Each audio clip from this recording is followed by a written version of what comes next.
दिव्यजननी परम प्रभुंकर दिव्य चरण कमल मोर कृतज्ञता प्रार्थना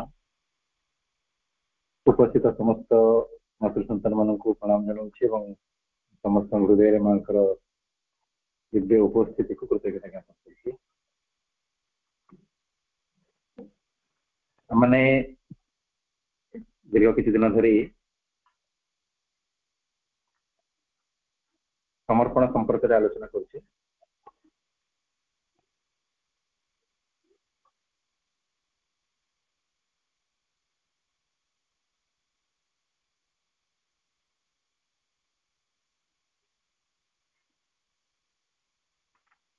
गत आलोचना रे आमने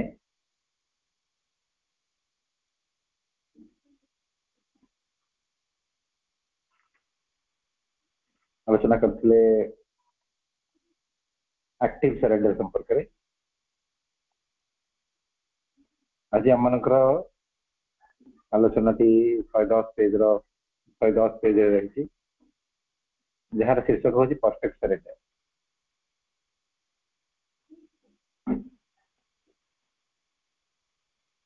इठी माँ किसी बाणी रही प्रभुंकर किसी बाणी रही आधार कर कथा को आम बुझा माँ जो बाणी रू आम मैंने आज आलोचना आरंभ करवा माँ लिखुं 3 typical modes of total self giving to the divine संपूर्ण भाव में निजक भगवान को देदेवा 3टी मुख्य धाराटी ये प्रभु माँ कहते प्रथम हूँ to prostrate oneself at his feet giving up all pride in perfect humility तापरे to unfold one's being before him open one's whole body from head to foot as one opens a book exposing one's centers so as to make all movements visible in a complete sincerity that allows nothing to remain hidden तापरे to nestle in his arms to merge in him in a loving and absolute trust. These movements may be accomplished by 3 modes or any one of them according to the case. First is let thy will be done and not mine. Second, as thou willest, as thou willest. Third is I am thine for eternity. वास्तव में ये वाणी गुड़िक आम ध्यान विषय जे केमिति विभिन्न वे रे आम मैंने समर्पण को पूर्णता स्तर को नहीं जापर समर्पण जो सेल्फ गिविंग जो मोड सब रही प्रथम आमको स्टेप बाय स्टेप जावा पड़ो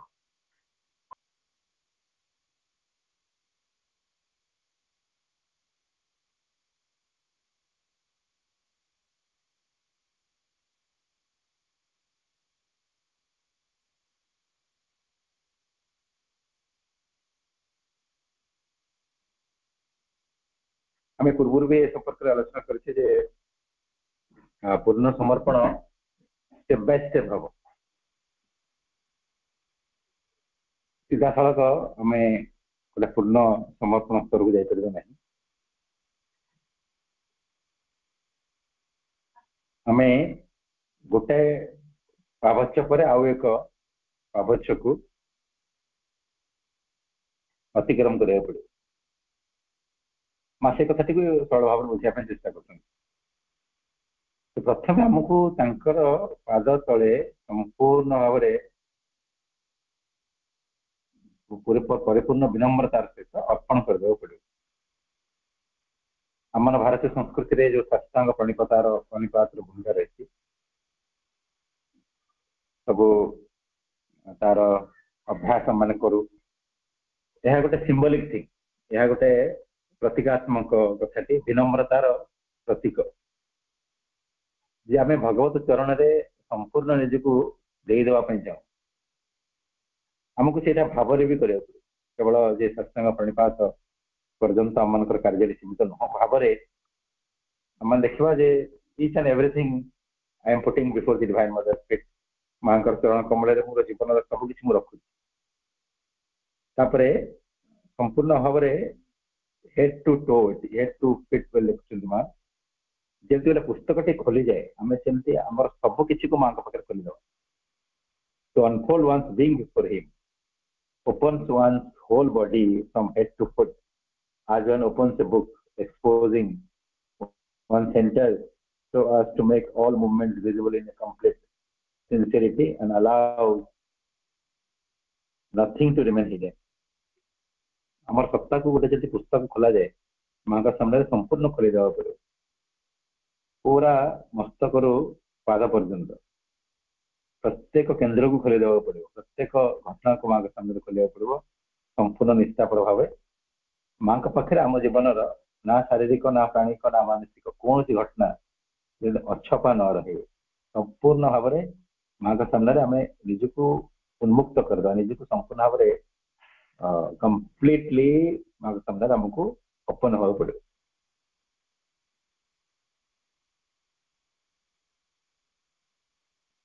ଏଇଟା ହଉଛି କଥା।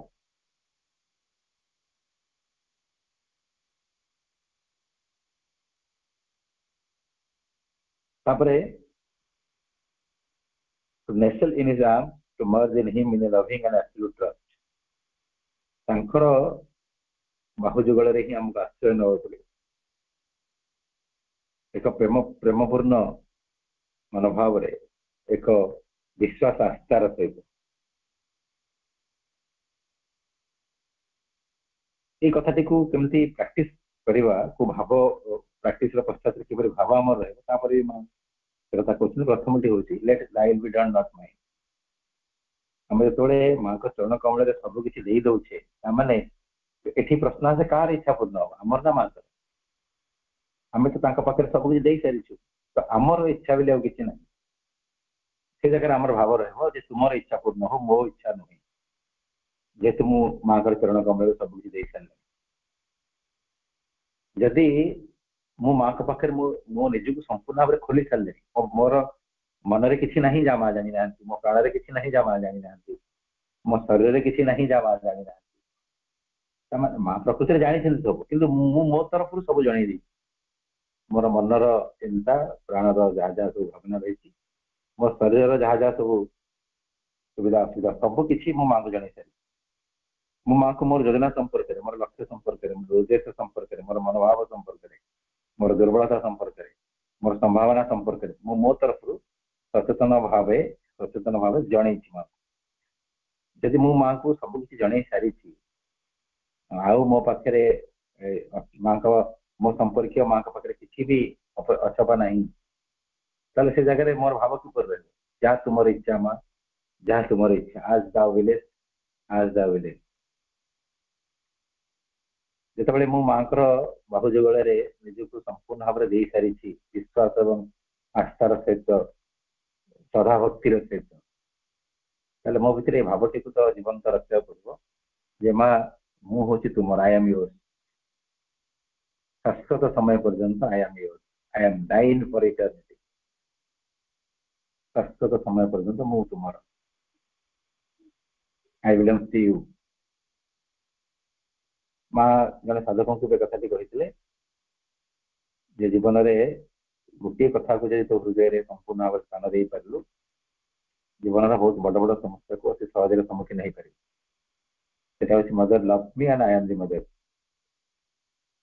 ମା ମତେ ଭଲ ପାଆନ୍ତି, ମୁଁ ମାଙ୍କର, ଦ୍ୟାଟ୍ସ ଅଲ୍। এটা କେବଳ ଶବ୍ଦ ନୁହଁ, ଏଇଟା ଗୋଟେ ମନ୍ତ୍ର, ଏବଂ ଏ ମନ୍ତ୍ରଟି କେବଳ ଆବୃତ୍ତିର ବିଷୟବସ୍ତୁ ନୁହେଁ, ଧ୍ୟାନର ବିଷୟବସ୍ତୁ।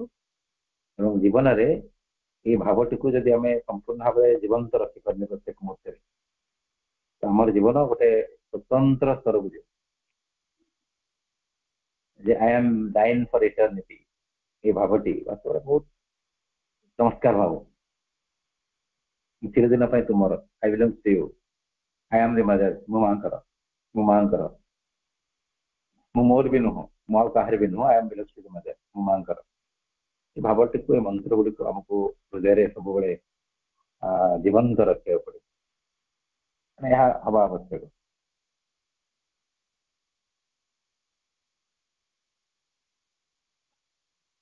ଆମେ ବର୍ତ୍ତମାନ ଗୋଟେ ସ୍ୱତନ୍ତ୍ର ମୁହୂର୍ତ୍ତରେ ରହିଛେ। ସମଗ୍ର ଭାରତବର୍ଷ ଗୋଟେ ସ୍ୱତନ୍ତ୍ର ଘଟଣାର ୱିଟନେସ୍ କରୁଛି ବର୍ତ୍ତମାନ।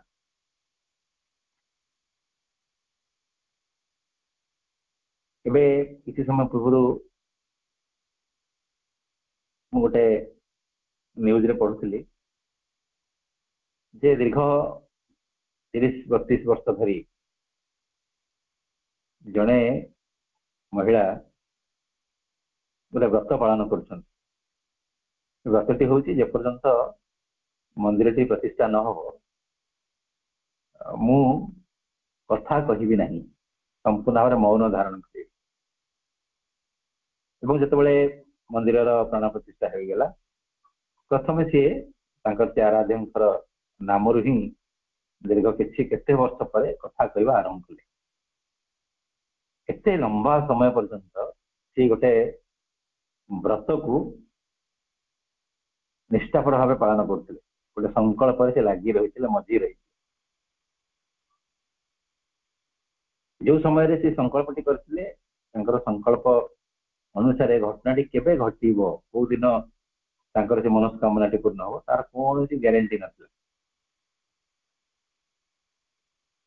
ଯାହା ଗ୍ୟାରେଣ୍ଟି ତାଙ୍କ ପାଖରେ ଥିଲା ତାହା ହଉଛି ତାଙ୍କର ଆତ୍ମର ବିଶ୍ୱାସ। ବିଶ୍ୱାସ କରିଥିଲେ ଏବଂ ସେ ବିଶ୍ୱାସ ସହିତ ସେ ବ୍ରତଟିକୁ ଧାରଣ କରିଥିଲେ। ଏଇଟା ଗୋଟେ ସିମ୍ବଲିକ ଥିଙ୍ଗ ଆମମାନଙ୍କ ସାମ୍ନାରେ, ଗୋଟେ ପ୍ରତୀକାତ୍ମକ କଥାଟି। ଆମକୁ ବି ଏଇ ଭାବ ଗୁଡିକୁ ହୃଦୟରେ ଗୋଟେ ବ୍ରତ ରୂପେ, ଗୋଟେ ପ୍ରତିଜ୍ଞା ରୂପେ, ଗୋଟେ ସଂକଳ୍ପ ରୂପେ ସବୁବେଳେ ଜୀବନ୍ତ ରଖିବାକୁ ପଡିବ ଯେ let thy will be done, not mine। ତାପରେ as thou willest, ତାପରେ I am thine for eternity। हे ପରମା ଜନନୀ, ତୁମର ଇଚ୍ଛା ପୂର୍ଣ୍ଣ ହଉ, ମୋର ଇଚ୍ଛା ନୁହେଁ। ଯାହା ତୁମର ଇଚ୍ଛା, ଶାଶ୍ୱତ ସମୟ ପର୍ଯ୍ୟନ୍ତ ମୁଁ ତୁମର, I am yours। ଶାଶ୍ୱତ କାଳ ପର୍ଯ୍ୟନ୍ତ ମୁଁ ତୁମର। ପ୍ରତ୍ୟେକ ଦିନ କିଛି ସମୟ ମାଙ୍କର ଏଇ କଥା ଗୁଡିକ ଉପରେ ଆମକୁ ଏକାଗ୍ର ହୋଇ ଧ୍ୟାନ ଦେବାକୁ ପଡିବ। ଧୀରେ ଧୀରେ ଏ ଭାବଟି ଆମର ମାନଙ୍କରେ ଜୀବନ୍ତ ହେଇଯିବ ଏବଂ ବାସ୍ତବରେ ଆମମାନେ ସେପରି ଏକ ଚେତନା ସ୍ତରକୁ ଉଠିଯିବା, ସେ ଚେତନା ସ୍ତରରେ ଏ ଭାବଟି ଆମମାନଙ୍କ ପାଇଁ ସ୍ୱାଭାବିକ ହେଇଯିବ। ଏ ଭାବଟି ଆମ ପାଇଁ ସ୍ୱାଭାବିକ ହେଇଯିବ। ଆପଣମାନେ ଏବେ ବି ସେ କଥାଟିକୁ କଳ୍ପନା କରିପାରନ୍ତି, ଯେତେବେଳେ ଆମର ଭାବଟି ଏପରି ଏକ ସ୍ତରକୁ ଯିବ, ଆମେ ଏପରି ଏକ ଚେତନାର ଅଧିକାରୀ ହବା, ତାହେଲେ ଆମ ଜୀବନର କ୍ୱାଲିଟି କେତେ ଚେଞ୍ଜ ହେଇଯିବ। ଏ ଅହଙ୍କାରରୁ ମୁକ୍ତ ହବା, ମୁକ୍ତ ହୋଇ ଗୋଟେ ସ୍ୱତନ୍ତ୍ର ସମର୍ପିତ ଜୀବନର ଆମେ ସ୍ୱାଦ ଦେଖିବା।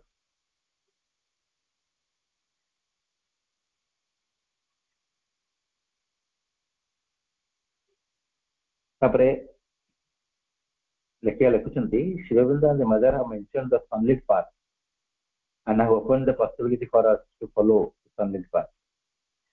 ମା ଏବଂ ପରମ ପ୍ରଭୁ ସୌରଦୀପ୍ତ ପଥ ସମ୍ପର୍କରେ କହିଛନ୍ତି ଏବଂ ସେଇ ସୌରଦୀପ୍ତର ପଥର ସମ୍ଭାବନା ଆମ ମାନଙ୍କ ପାଇଁ ଖୋଲି ଦେଇଛନ୍ତି, ଯେପରି ଆମେ ମାନେ ସେ ସୌରଦୀପ୍ତ ପଥର ଅଭିଯାତ୍ରୀ ହେଇପାରିବୁ। ପ୍ରଭୁଙ୍କର ଗୋଟେ ବାଣୀ ସେ ସମ୍ପର୍କରେ, it is because of your experience own at a tremendous price that we can urge upon you and others, take the psychic attitude, follow the straight sunlit path with the divine openly or secretly availing you.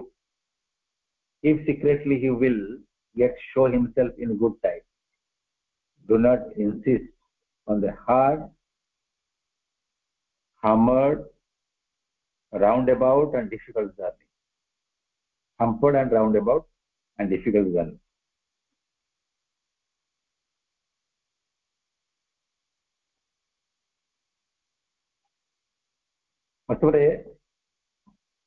ଯେତେବେଳେ ଆମେ ଭଗବାନଙ୍କ ପାଖରେ ନିଜକୁ ସମର୍ପିତ କରିଦେବା, ଯେତେବେଳେ ଆମେ ସମ୍ପୂର୍ଣ୍ଣ ଭାବରେ ତାଙ୍କ ପାଖରେ ନିଜକୁ ଦେଇଦେବା,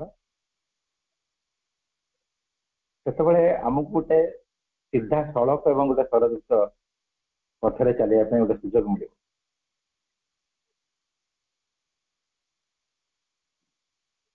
ଏଠି ପ୍ରଭୁ କହୁଛନ୍ତି ଯେ ସେ ଅନୁଭବ ନେଇଛନ୍ତି ନିଜର ତପସ୍ୟା ବଳରେ ଆମ ମାନଙ୍କ ପାଇଁ ଗୋଟେ ପଥ ପ୍ରସ୍ତୁତ କରିଛନ୍ତି।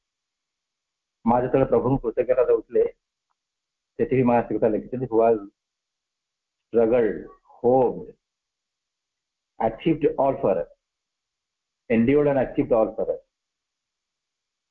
जी बहुत किसी सही बहुत किसी करिसेंती एवं आम मान सब किसी हासिल कर आम मान गोटे स्वरदीप्त पद्धति प्रस्तुत हो जाए ये जगह आमको से चैत्य भाव रखा पड़ो समर्पित भाव रखिकी से सड़क स्वरदीप्त पथर जाति होगा पड़ो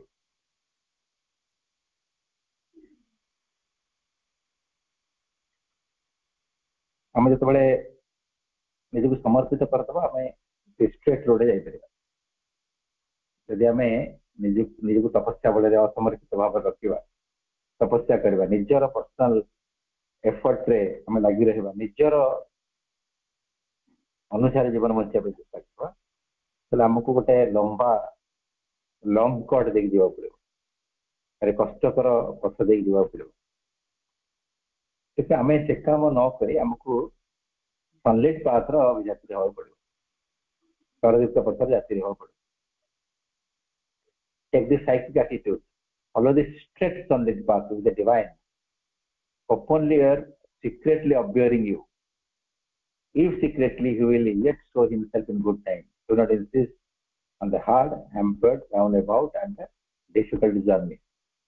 आम जो गोटे चैत्य मनोभाव रखा माँ पाखे समर्पित होते माँ आमको बाटर नहीं चलिए स्वरदीप्त पथरे नहीं चलिए बेले बेले आम से कथाटी को अनुभव कर बेले बेले से कथाटी को आम अनुभव नहीं भी न पार किसी जाए जो सी चाहिए आमको प्रेजेंस को फिल करेंगे सी चाहिए निजक सिक्रेट रखिपार किंतु सी आम सहित रही आम निजक समर्पित नक जो निज तपस्या बल आगू चलवा तो एक कष्टकर एवं गोटे दुखकर बहुत लंबा रास्ता देखिए आमको आमर यात्रा को अतिक्रम करने पड़ो जदि आम विराट छुआ पर समर्पित हो गलु आम सर्टकट रे सी आमको कृपा और प्रेम आगू नहीं चलिए सनलाइट पाथ को फॉलो करने कौन आवश्यक से संपर्क प्रभु कहले sunlight path can be followed by those who are able to practice surrender. First, a central surrender and afterwards a more complete self-giving in all the parts of the being. ये स्वरदीप्त पथर अभिजात्री से मैंने ही करेंगे जो मैंने समर्पण को अभ्यास कर प्रथम गोटे केंद्रीय समर्पण माने आम माँ पाखे निज प्रथम देदेवा तापर कौन डिटेल कंप्लीट माने मुझे खाइबी माँ को जनइबी मु शोला बेले माँ को जनइबी कथा कहला बेले माँ को जनइबी मोर दुख को माँ को जनइबी सुख को माँ को जनइबी सफलता विफलता मोर योजना जहाँ जहाँ सब अच्छी सब किसी माँ को जनइबी कंप्लीट कथा कंप्लीट सेल्फ गिविंग कहुए मोर चिंता मोर भावना मोर शारीरिक दुख जंत्रणा जहाँ जहाँ रही मोर आलस्यता मानसिकता जहाँ जहाँ मो भर रही प्रत्येक सप्ताह सब किसी माँ को रिपोर्ट करी अफर करी ये कंप्लीट सरेंडर प्रथम गोटे डिसीजन मुझे माँ पाखे निजक देवी ये आम कहीपर सेंट्राल सरेंडर से central surrender total surrender आड़ कहुए it is very difficult to live in full surrender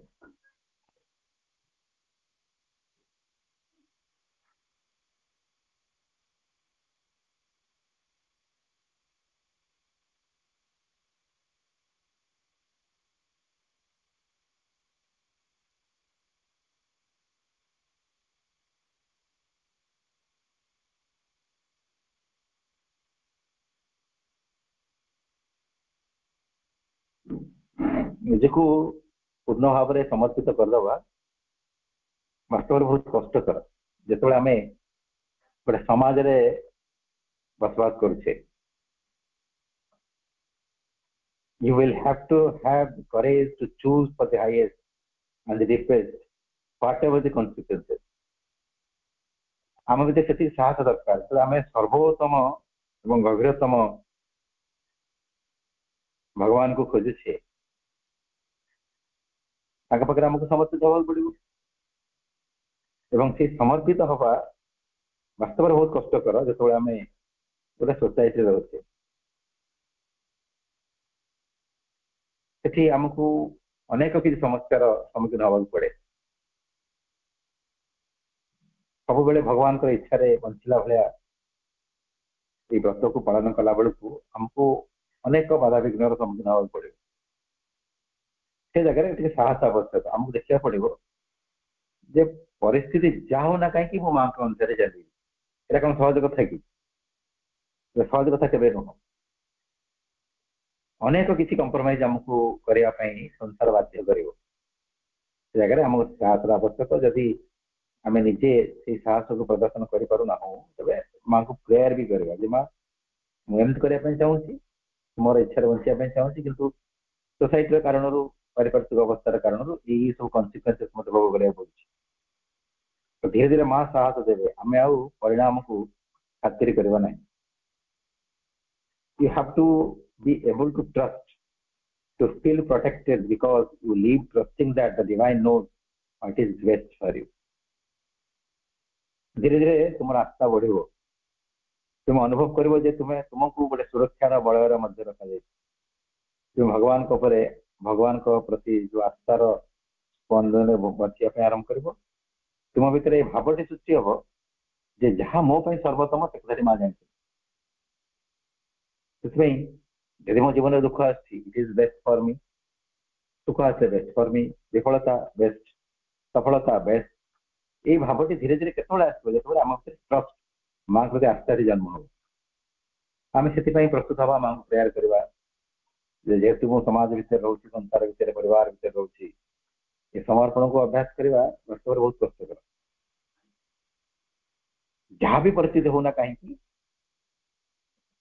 ମୁଁ ଯେମିତି ଭାଙ୍ଗି ନ ପଡେ, ସେଥିପାଇଁ କରେଜ ଆବଶ୍ୟକ। ସେ କରେଜକୁ ଆମେ ମାଙ୍କ ପାଖରୁ ମାଗିବା, ବିଶ୍ୱାସକୁ ମାଗିବା, ଆସ୍ଥାକୁ ମାଗିବା ଏବଂ ଆମେ ଅନୁଭବ କରିବାକୁ ଚେଷ୍ଟା କରିବା ଯେମିତି ମା ଆମକୁ ସୁରକ୍ଷା ଦଉଛନ୍ତି। ମୋ ଜୀବନରେ ଯାହା ବି ଘଟୁଛି ତାହା ମୋ ପାଇଁ ସର୍ବୋତ୍ତମ, କାରଣ ସବୁକିଛି ତାଙ୍କର ଇଚ୍ଛାରେ ଘଟୁଛି। ତାପରେ ଦେଖିବା କହୁଛନ୍ତି ଇଟ୍ is always possible two make A start. Introspection can be a great help in remaining true to this your highest aim. ଆମେ ବାସ୍ତବରେ କଣ ସିଦ୍ଧ ଅବସ୍ଥାକୁ ଯିବା ବା କଣ ଆଚିଭ୍ କରିବା ତା ତ ପର କଥା। ଅତିକ୍ରମରେ ଆମକୁ ତ ଷ୍ଟାର୍ଟ କରିବାକୁ ପଡିବ। ଆମେ ବୁଝିପାରୁଛୁ ଯେ ସମର୍ପଣ ବହୁତ ଡିଫିକଲ୍ଟ, ପରିପୂର୍ଣ୍ଣ ଐକାନ୍ତିକ ସମର୍ପଣ ଆହୁରି ଡିଫିକଲ୍ଟ। ସବୁବେଳେ ମାଙ୍କର ଇଚ୍ଛାରେ ସୋସାଇଟିରେ ରହିକି ବଞ୍ଚିବା ବାସ୍ତବରେ ବହୁତ କଷ୍ଟ, ମାନେ ନେକ୍ସଟ ଟୁ ଇମ୍ପସିବଲ। କିନ୍ତୁ ଲେଟ୍ସ ଷ୍ଟାର୍ଟ, ଆମେ ଆରମ୍ଭ କାହିଁ କରିବା? ତ ଆତ୍ମ ସମୀକ୍ଷା ଆମେ ଆରମ୍ଭ କରିବା ଧୀରେ ଧୀରେ ଯେ ମୋର ଅହଙ୍କାରର ପ୍ରଭାବ ମୋ ଜୀବନରେ କେମିତି ରହୁଛି, କେତେ ଦୂର ମାଙ୍କ ପ୍ରତି ମୋର ଆସ୍ଥା ବିଶ୍ୱାସ ବୃଦ୍ଧି ଘଟିଲାଣି, କୋଉ କୋଉ ସ୍ଥାନରେ କଣ କଣ ପ୍ରୋବ୍ଲେମ ରହୁଛି। ତ ଧୀରେ ଧୀରେ ଏଇ ଇଣ୍ଟ୍ରୋସ୍ପେକ୍ସନ ର ମାଧ୍ୟମରେ ଆମେ କାର୍ଯ୍ୟଟିକୁ ଯଦି ଆରମ୍ଭ କରିଦେଲୁ, ପରେ ପରେ ଗୋଟେ ଷ୍ଟେପ୍ ପରେ ଗୋଟେ ଷ୍ଟେପ୍ ଆମେ ଆଗକୁ ବଢି ବଢି ଯିବା।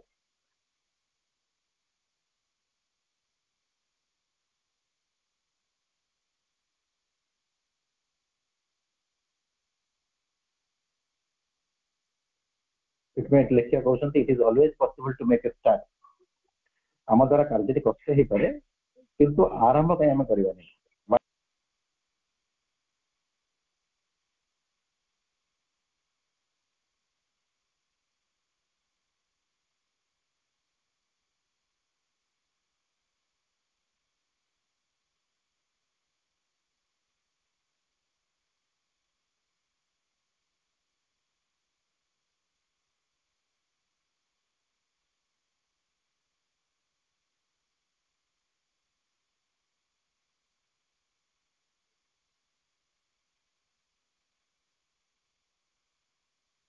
ଆମେ ଏଇ କଥାଟିକୁ ଟିକେ ଗୁରୁତ୍ୱ ଦେବା। ବେଳେ ବେଳେ ଆମମାନଙ୍କ ଭିତରେ ଏମିତି ପ୍ରଶ୍ନ ଆସେ ଯେ କଥା ଗୁଡ଼ିକ ଯାହା ମହାପ୍ରଭୁ କହିଛନ୍ତି ବାସ୍ତବରେ ବହୁତ କଷ୍ଟକର।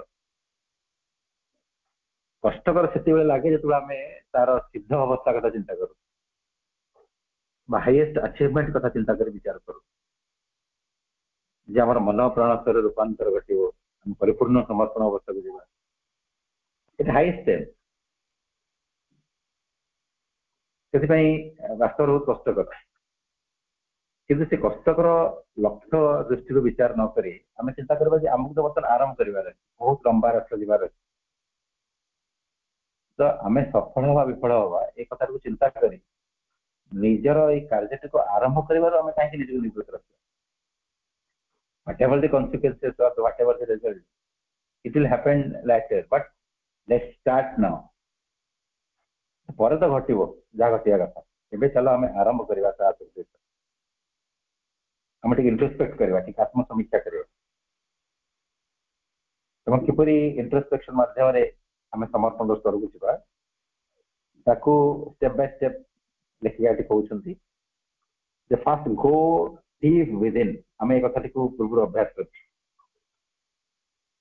करमि निजर अंतर मध्य प्रवेश करवा कथा को आम आलोचना कर अभ्यास करने चेष्टा करते अंतर मध्य प्रवेश कर निज को पचार ask yourself what does true surrender mean for me निज को ध्यानस्थ अवस्था पचार मोर परिपूर्ण समर्पण वास्तव समर्पण कौन समर्पण बोले मुझे कौन बुझे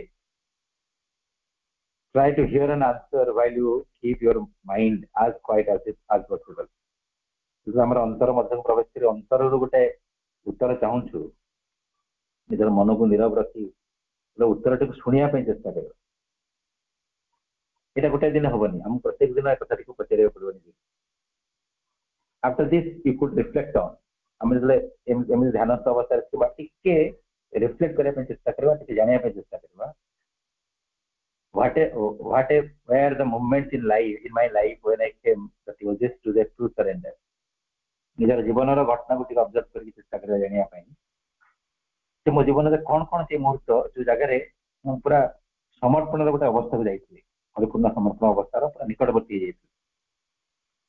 जन व्यक्ति अनुभव ये कोट करुच्ची सी गोटे अनुष्ठान कार्य करते अनुष्ठान गोटे विराट बड़ा विपद आस धीरे धीरे विपद टे बड़ ही गला शेष को से विपदर कन्सिक्वेन्सेस परिणाम आंकरी दिग को प्रभाव है माने शेष में यह अनुभव आसला कि से ही सबकि सहे सबकि विपद ही सम्मुखीन हवा पड़ो आ कि ना उपाय ना भर अनुभव आसला जे ये व्यक्ति मान सम्मुखीन हवा ये परिस्थिति को सम्मुखीन हवा मो असंभव तो निश्चित कौन मो जीवन में घटो मु नष्ट ही हो कि ना उपाय कि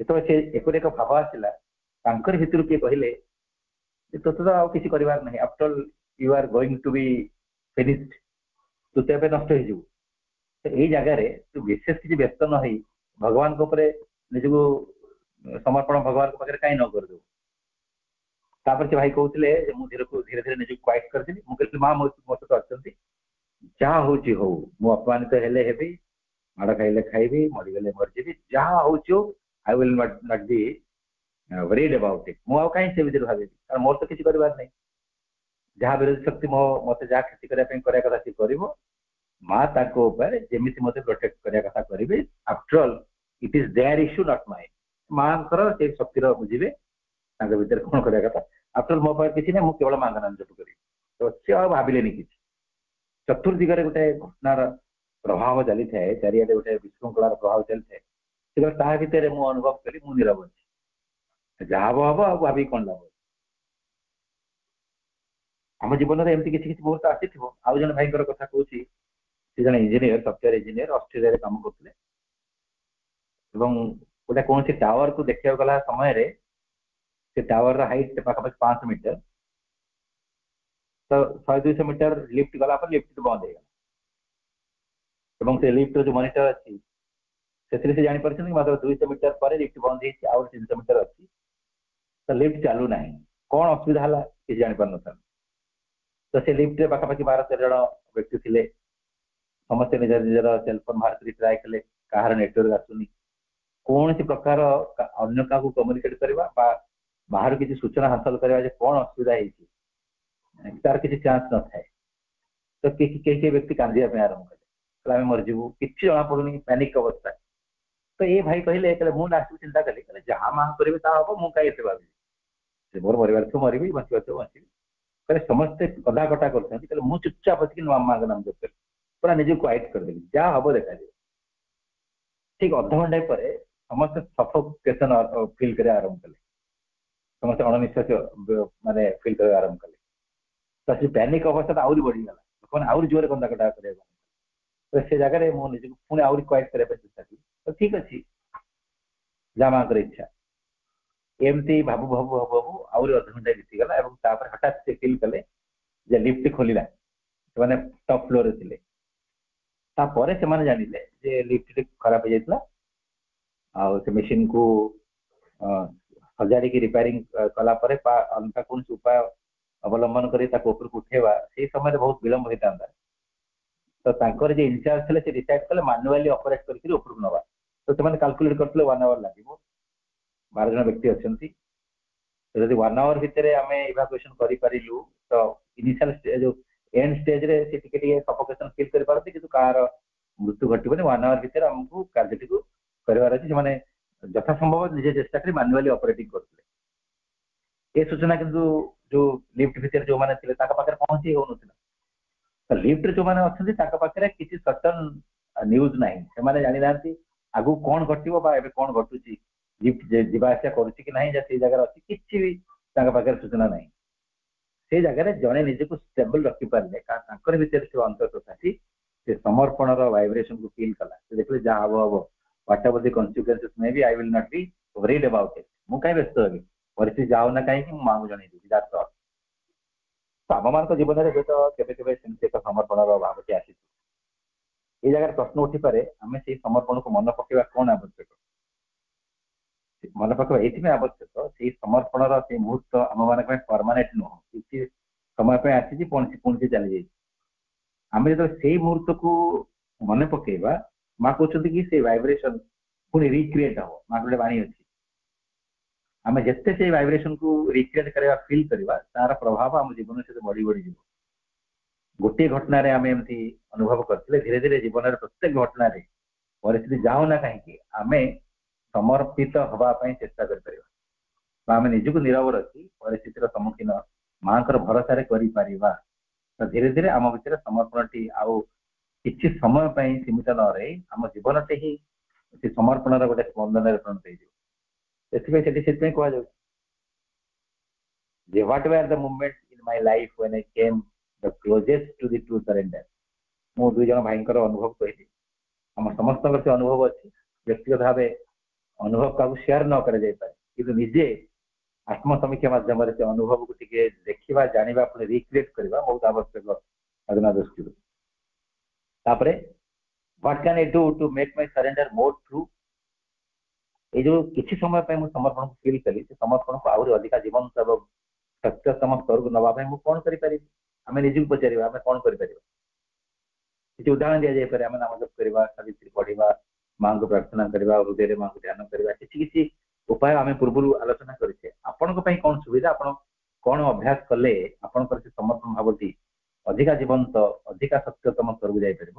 ଇଟ୍ is up to you. Ask yourself, ନିଜକୁ ପଚାରିବା ଏବଂ ସେ କଥାଟିକୁ ଜାଣିବା ପାଇଁ ଚେଷ୍ଟା କରିବା। ଯାହା ଆମେ ଜାଣିଲୁ ତାକୁ ଅଭ୍ୟାସ କରିବା। ତାପରେ how will I remind myself to live this more actively?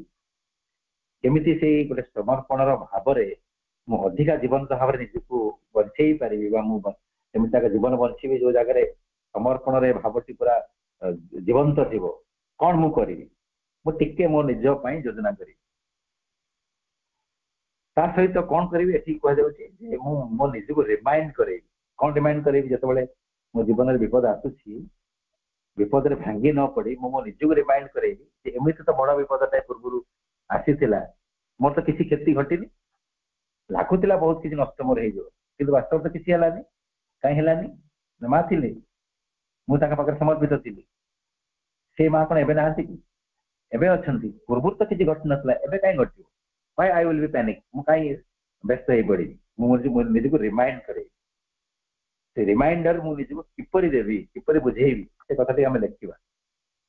ସେ କଥା ଲେଖିକା ସଜେଷ୍ଟ କରୁଛନ୍ତି, how will I remind myself to live this more actively? ଏଇ ସମର୍ପଣର ଭାବରେ ଅଧିକା ଜୀବନ୍ତ ଭାବରେ ରହିବା ପାଇଁ ମୁଁ ମୋ ନିଜକୁ କିପରି ସ୍ମରଣ କରେଇ ପାରିବି? ଆମେ ନିଜେ ସେ ପ୍ଲାନ୍ଟିକୁ ଲେଖିବା। ଯାହା ଆମେ ଲେଖିଲୁ ନିଜର ହୃଦୟର ଭାବ ଅନୁସାରେ ଆମେ ତାକୁ ଜୀବନରେ ଅଭ୍ୟାସ କରିବା।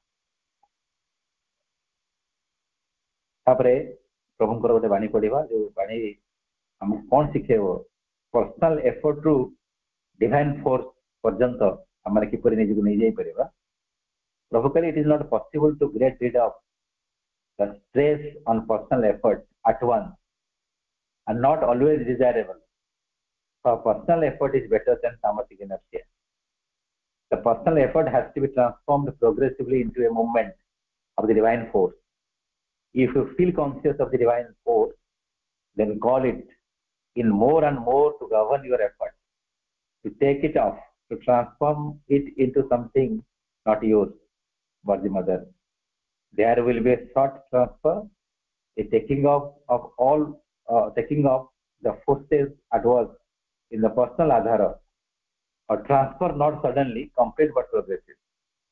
प्रभु कहले से ଯେତେବେଳେ ଆମର ଜୀବନରେ କିଛି ଷ୍ଟ୍ରେସ୍ ଆସୁଛି କିଛି ଅସୁବିଧା ଆସୁଛି ବ୍ୟକ୍ତିଗତ ପ୍ରୟାସରେ ସେ ଅସୁବିଧାକୁ ସାଙ୍ଗେ ସାଙ୍ଗେ ଅତିକ୍ରମ କରିହବ ନାହିଁ ଆଉ ସେ ନିଜର ବ୍ୟକ୍ତିଗତ ପ୍ରୟାସରେ ନିଜର ଅସୁବିଧାକୁ ଅତିକ୍ରମ କରିବା ଏହା ଗ୍ରହଣୀୟ ବି ନୁହେଁ ଯୋଗ ପଥରେ କିନ୍ତୁ ତାମସିକ ଇନର୍ସିଆ ଜଡ଼ ନିଷ୍କ୍ରିୟତା ଅନୁଭବ ନିଷ୍କ୍ରିୟ ହେଇକି ରହିବା ଅପେକ୍ଷା ବ୍ୟକ୍ତିଗତ ପ୍ରୟାସ କରିବାଟା ଭଲ ସେମାନେ ବ୍ୟକ୍ତିଗତ ପ୍ରୟାସକୁ ମୋତେ ମନା କରାଯାଉ ନାହିଁ but don't be dependent on your personal effort इति प्रभु कहले पर्सनल एफर्ट को step by step divine force भितर डिवाइन फोर्स सहित हमको ट्रांसफॉर्म करिया पड़ियो माने मु मोर व्यक्तिगत प्रयास पर न बरम भगवत कृपा ऊपर भगवत शक्ति ऊपर भरोसा करी जेतबे धीरे धीरे आमे माने सी भगवत शक्ति प्रति सचेतन होमा जेतबे सी भगवत शक्ति को आमे आह्वान करबा हमर व्यक्तिगत प्रयास ताको द्वारा रिप्लेस होवा पई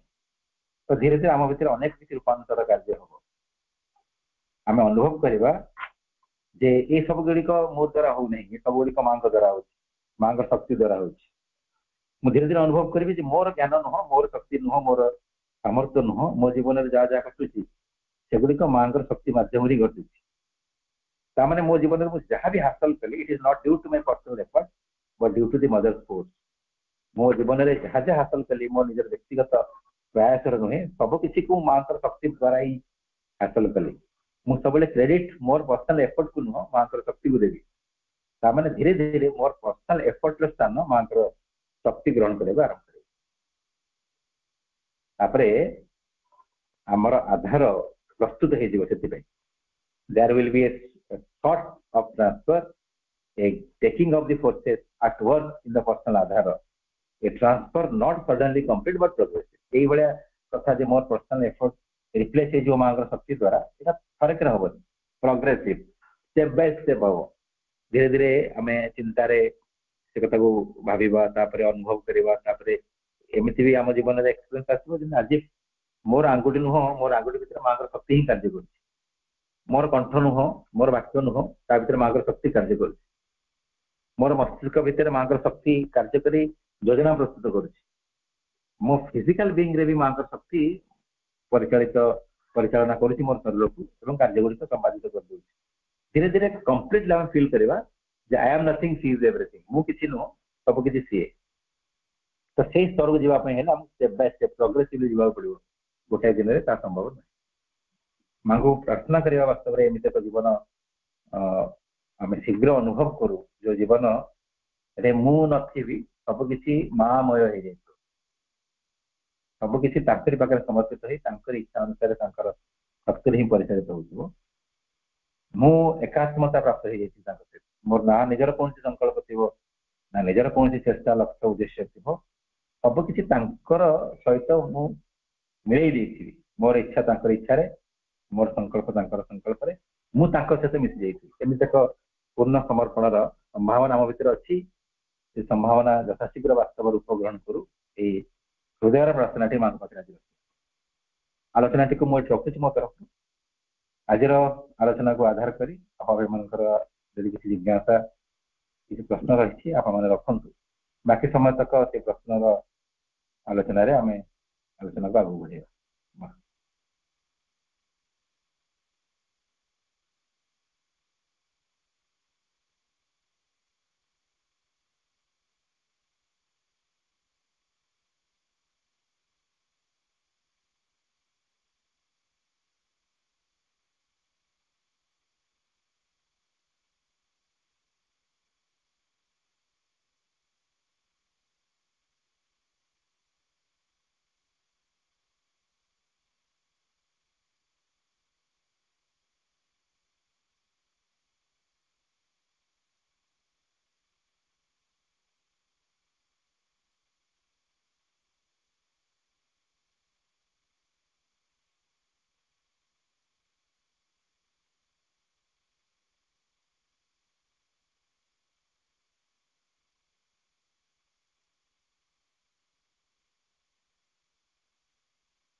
ଆପଣଙ୍କ ପାଇଁ ମୁଁ ଅନୁରୋଧ କି ଯଦି ପ୍ରଶ୍ନ ପଚାରିବେ।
ଶ୍ରୋତା ଭାଇଙ୍କର ପ୍ରଶ୍ନ ଅଛି, ପଚାରନ୍ତୁ।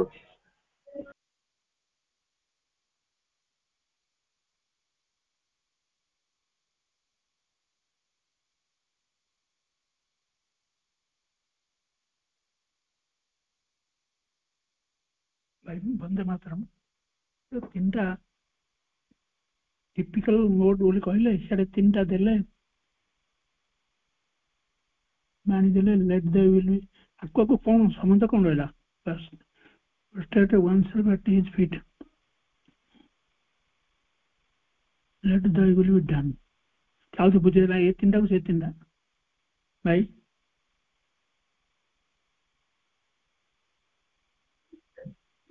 ଆଜ୍ଞା ଭାଇ, ଏଠି ଯୋଉ ତିନୋଟି ଟିପିକାଲ ମୋଡ କଥା ଏଠି ପ୍ରଭୁ କହିଲେ, ମା କହିଲେ, ବାକି ଯୋଉ ତିନିଟା କହିଲେ ସେ ତିନିଟା ହଉଛି ତାର ଫର୍ମୁଲା। ତାମାନେ ଯେତେବେଳେ ମୁଁ କହୁଛି ଯେ ମୁଁ ମୋ ନିଜକୁ ସମ୍ପୂର୍ଣ୍ଣ ଭାବରେ ମାଙ୍କର ପାଦ ତଳେ ରଖିଦେଲି ଏବଂ ତାଙ୍କ ବିନମ୍ରତାର ସହିତ ତାଙ୍କ ପାଖରେ ସବୁ ଦେଇଦେଲି, ତାମାନେ କଣ? ମୁଁ ଆଉ କଣ ଚିନ୍ତା କରିବି? ମୁଁ ସେୟା ଚିନ୍ତା କରିବି ଯାହା ତାଙ୍କର ଇଚ୍ଛା ତାହା ହିଁ ଘଟୁ, ମୋର ଇଚ୍ଛା ନୁହଁ। କାରଣ ମୁଁ ତ ମୋ ନିଜକୁ ପରିପୂର୍ଣ୍ଣ ଭାବରେ ତାଙ୍କର ପାଦ ତଳେ ଦେଇ ସାରିଲା ପରେ ମୁଁ ଆଉ ମୋ ନିଜ ଇଚ୍ଛା ସମ୍ପର୍କରେ କାହିଁ ଗୁରୁତ୍ୱ ଦେବି? ସେଥିପାଇଁ ତାର ଫର୍ମୁଲା ହିଁ ହଉଛି ଯେ ନିଜକୁ ସମ୍ପୂର୍ଣ୍ଣ ଭାବରେ ମାଙ୍କର ଚରଣରେ ଦେଇଦେବା ବିନମ୍ରତାର ସହିତ। ତାର ଫର୍ମୁଲା ହଉଛି let thy will be done not mine. ଯେ ମୋର ଇଚ୍ଛା ନୁହଁ, ତୁମର ଇଚ୍ଛା ପୂର୍ଣ୍ଣ ହଉ ମା। ଆମେ ଏଇଟା ତାର ଫର୍ମୁଲା। ଆମେ ଯଦି ଏଇ ଫର୍ମୁଲାଟାକୁ ପ୍ରାକ୍ଟିସ କଲେ ଅଟୋମେଟିକ ଆମେ ମାଙ୍କ ଚରଣ କମଳରେ ସମ୍ପୂର୍ଣ୍ଣ ନିଜକୁ ସମର୍ପିତ କରିଦେଇପାରିବା ବିନମ୍ରତାର ସହିତ। ଆଉ ଗୋଟେ ହଉଛି ଯୋଉଟା କହିଲେ ଯେ ନିଜକୁ କିପରି ଆମେ ପୂର୍ଣ୍ଣ ଭାବରେ ମାଙ୍କର ଦିଗରେ ଖୋଲିଦେବା, ସେଟା ଓପନ ବୁକ୍ ଭଳିଆ। ସେଟା କେମିତି ସମ୍ଭବ ହବ? ମୋ ପାଖରେ କିଛି ବି ହିଡେନ୍ ରହିବନି, ସବୁ କିଛି ଜଣେଇଦେବି।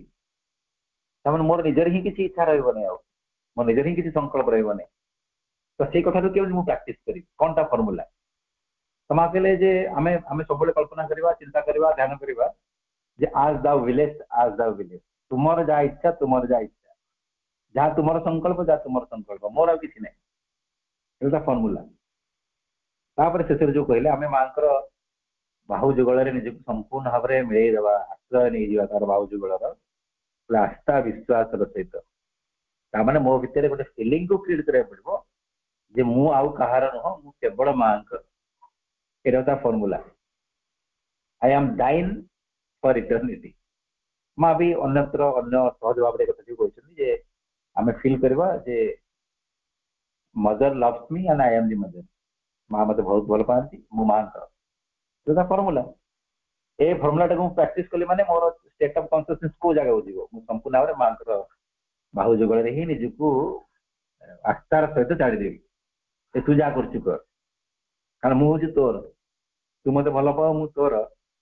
ତୋର ଏଇ ସନ୍ତାନଟିକୁ ନେଇକି ତୋ ଇଚ୍ଛା ତୁ ଯାହା କରୁଛୁ କର, କାରଣ ମୁଁ ତୋର। ଏଇ ଫିଲିଂଟାକୁ ଆମ ଭିତରେ ଆମକୁ କ୍ରିଏଟ୍ କରିବାକୁ ପଡିବ ଯେ I am thine for eternity. ମୁଁ ଚିରଦିନ ଲାଗି ତୁମର।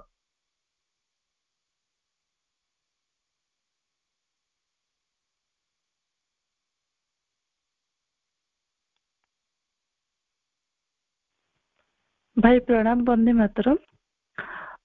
ମୋର ଗୋଟେ କ୍ୱେଶ୍ଚିନ୍ ଏଇ ହେଲା ଯେ ଯେତେବେଳେ ଆପଣ ଯୋଉ ଫର୍ମୁଲା କହିଲେ ସେଇଟା ମଣିଷ ମାନେ ଆମେ कंटिन्यू सेटा कहिबा ना कहू कहू सेटा हम भितर से फीलिंग्स ता आसीबो ना ता पई आमे आउ कोन प्रयास करबा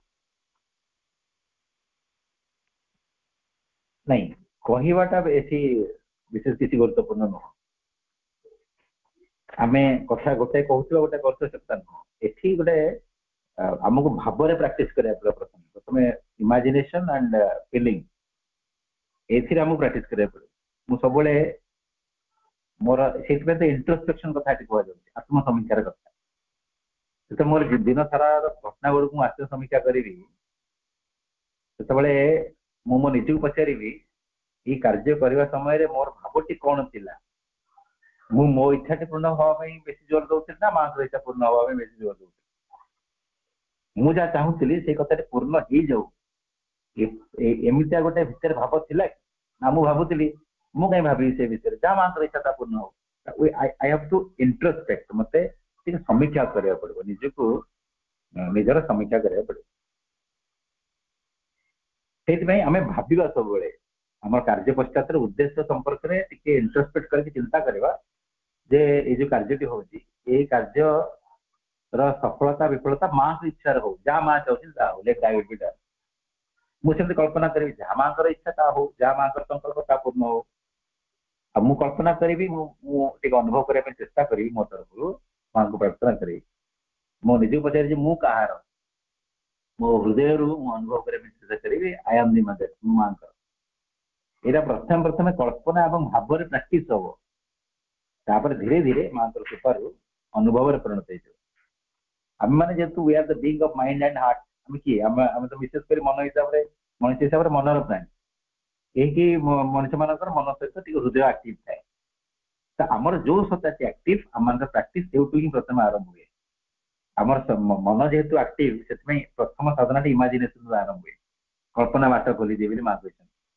तापर धीरे धीरे कथाटी हृदय को जाए हृदय डेला अच्छी धीरे धीरे आम प्रोग्रेस स्टेट को नब माँ कथा कहले प्रथम आम आम कल्पना और आमर फिलिंग रे ये कथा प्राक्टिस करवा तो धीरे धीरे आम एक्सपीरियंस परिणत हो शेष को आम स्टेट ऑफ कॉन्शियसनेस को पठाइबा तो आमर कार्य पश्चात आमर कौन उद्देश्य अच्छी आम इंट्रोस्पेक्ट करवा मो इच्छा पूर्ण हवा चाहूँगी कि माँ इच्छा पूर्ण हवा चाहूँगी माँ संकल्प ही परिपूर्ण हो ये चाहूँगी ना मुझे जहाँ प्लान कर घटी जाऊ चाहूँगी मो भीतर ये फिलिंग अच्छी ना नहीं मो माँ फिलिंग अच्छी ना नहीं जदि ना मुझे फिल करने चेष्टा करी निजको बुझे आई एम दी मदर जदि किसी घटना घटी जाऊँ मोर इच्छा विरुद्ध मो निजको कन्विन्स करी जहाँ घटला घटला जहाँ माँ इच्छा था घटला मुझे व्यस्त हुई तो यहाँ प्राक्टिस रू हम आग आग स्टेप बाय स्टेप शेष को आम स्टेट ऑफ कॉन्शियसनेस एमती एक अवस्था को जीव जो जगह आम आम निज कथा को लेकिन व्यस्त हो आम जानी जहाँ माँ इच्छा पूर्ण हो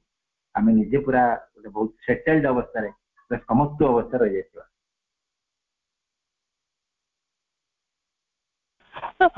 टिके भाई ये गोटे डाउट रही गला जोड़ा कहले कि जे कर्म जहाँ भी आम कम करें माँ को इच्छा जहाँ हम से हम तो ताले आम मानकर रोसई करुचे कि खाଇବା बनाऊे घर कम कथा भलसे बुझी पारि आ छुआ मान पढ़ा यू भितर आम जहाँ भी कम करुचे प्रति मुहूर्त आम तो माँ प्रति सचेतन हवा दरकार प्रति कर्म प्रति ताले से कर्म भितर माने केमिति आम सचेतन हवा और जानिबा केमिति जे एटा तार रिजल्ट हूँ माँ को इच्छा एटा कि माँ को इच्छा थिला जोड़ा बे कहले सेटा मो निजर इच्छा नहीं कि मो इच्छा हिसाब से एटा हो बोली भी कि तार आंसर सेटा हो कि रिजल्ट हो बोली मु भाबिबी तो केमिति डिफरेंस जानबी जे एटा जहाँ रिजल्ट आसिला माँ को इच्छा थिला आसिला ना मोर इच्छा थिला मु प्रति कर्म कथा को प्लीज कहतु भाई जहाँकि आम डेली रुटीन आम से प्रति कर्म जानी पारू जहाँ तार रिजल्ट है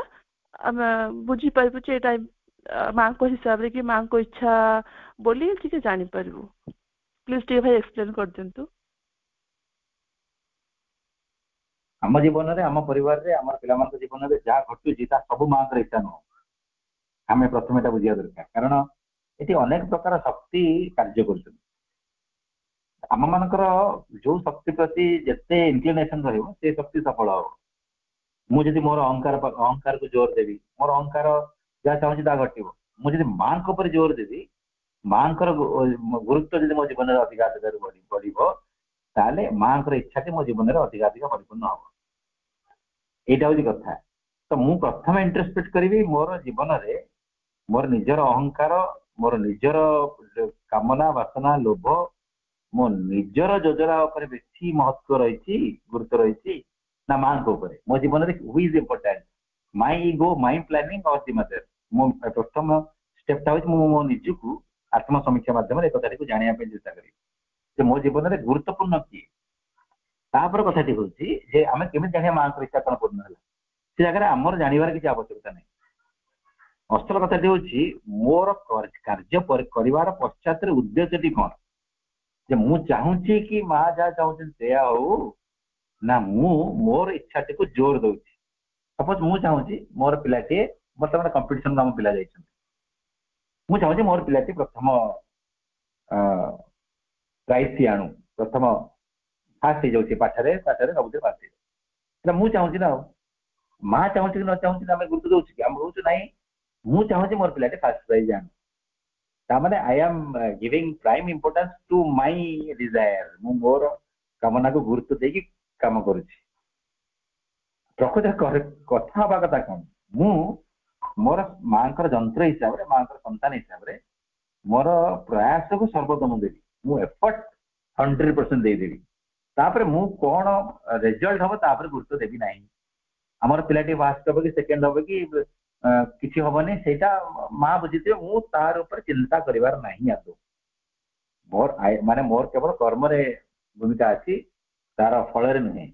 ଏଇ ଦିଟା ଜିନିଷକୁ ଆମକୁ ଦେଖିବାକୁ ପଡିବ। ମୁଁ କେବେ ବି ଫଳ ସମ୍ପର୍କରେ ଚିନ୍ତା କରିବିନି, ନମ୍ବର 1। ନମ୍ବର 2 ହଉଛି କେବେ ବି ମୋ ଜୀବନରେ ମାଙ୍କ ଛଡା ଆଉ କାହାକୁ ଗୁରୁତ୍ୱ ଦେବିନି। ମୋର କାମନା ବାସନା ଅହଙ୍କାର ଅନ୍ୟ କୌଣସି ବ୍ୟକ୍ତିର ଇଚ୍ଛାକୁ ଯଦି ମୁଁ ଗୁରୁତ୍ୱ ନ ଦେବି ତାହେଲେ ମୋର ଜୀବନରେ ମାଙ୍କର ଭୂମିକା ବଢି ବଢି ଯିବ। ମୋ ଜୀବନରେ, ମୋ ପରିବାରରେ, ମୋର ପିଲାମାନଙ୍କ କ୍ଷେତ୍ରରେ ମାଙ୍କର ଇଚ୍ଛା ପୂର୍ଣ୍ଣ ହେଇଯିବ। କିନ୍ତୁ ବେଳେ ବେଳେ ଆମେ ଭାବିଦଉ ସଂସାରରେ ଯାହା କିଛି ହଉଛି ତା ଭଗବାନଙ୍କର ଇଚ୍ଛା। ସେଇଟା ଗୋଟାଏ ଦୃଷ୍ଟିରୁ ହାଇୟର କନସିୟସନେସ ରୁ ଠିକ, କିନ୍ତୁ ମା କହୁଛନ୍ତି ସେଇଟା ସବୁବେଳେ ଠିକ ନୁହଁ। ଅନେକ ଶକ୍ତି ଅଛନ୍ତି, ବେଳେ ବେଳେ ଭଗବାନଙ୍କର ଇଚ୍ଛାଟି ଟୁଇଷ୍ଟ ହେଇକି ଡିଲେ ହୁଏ। ଭଗବାନ ଚାହୁଁଥିବେ ଏଇଟା ହଉ, ସିଏ ଫୋର୍ସ ପକେଇବେ, କିନ୍ତୁ ଯୋଉ ଇନଷ୍ଟ୍ରୁମେଣ୍ଟ ମାନେ ଅଛନ୍ତି ସେମାନେ ଯଦି ରିସେପ୍ଟିଭ ନଥିବେ, ବେଳେ ବେଳେ ଭଗବାନଙ୍କର ଇଚ୍ଛାଟା ପୂର୍ଣ୍ଣ ନ ହେଇକି ଅନ୍ୟ ଶକ୍ତି ମାନଙ୍କର ଇଚ୍ଛା ବି ପୂର୍ଣ୍ଣ ହୁଏ। ଶେଷରେ ଭଗବାନଙ୍କର ଇଚ୍ଛା ପୂର୍ଣ୍ଣ ହବ, ଡିଲେ ହେଇକି, ସେଇଟା ଠିକ। କିନ୍ତୁ ଆମ ଜୀବନରେ ଯାହା ଯାହା ଘଟି ଯାଉଛି ଯେ ତାହା ମାଙ୍କର ଇଚ୍ଛାରେ ଘଟିଛି, ଏଇଟା ସବୁବେଳେ ଠିକ ନୁହଁ। ସେଇଟା ତ ପର କଥା।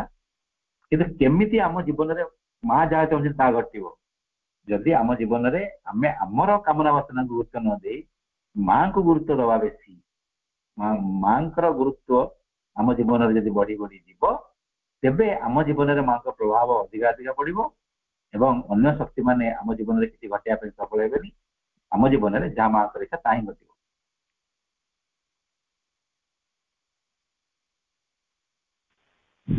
ଧନ୍ୟବାଦ ଭାଇ, ଏତେ ସୁନ୍ଦର କଲେ। ମାନେ ମୋଷ୍ଟଲି ତାହେଲେ ଆମେ ଯେତେବେଳେ ଯାହା ଘଟୁଛି କି କରିବାକୁ ଚାହୁଁଛେ କରୁଛେ, ସୋ ମାଙ୍କୁ ଜଣେଇକି କହିକି ମାନେ କରିବାର ଅଛି, ମାଙ୍କୁ ସମର୍ପଣ କରିକି କରିବାର ଅଛି ନା? ଆଜ୍ଞା, ସର୍ବୋତ୍ତମ କରିବାର ଅଛି, 100% ଏଫର୍ଟ ଦେବେ, ମାକୁ ଜଣେଇକି କରିବେ। ତାପରେ ରେଜଲ୍ଟ ଯାହା ହବ ସେ ବୁଝିବେ, ଆମେ ରେଜଲ୍ଟ ଉପରେ ବେଶୀ ଗୁରୁତ୍ୱ ଦେବା। ଥ୍ୟାଙ୍କ ୟୁ ଭାଇ।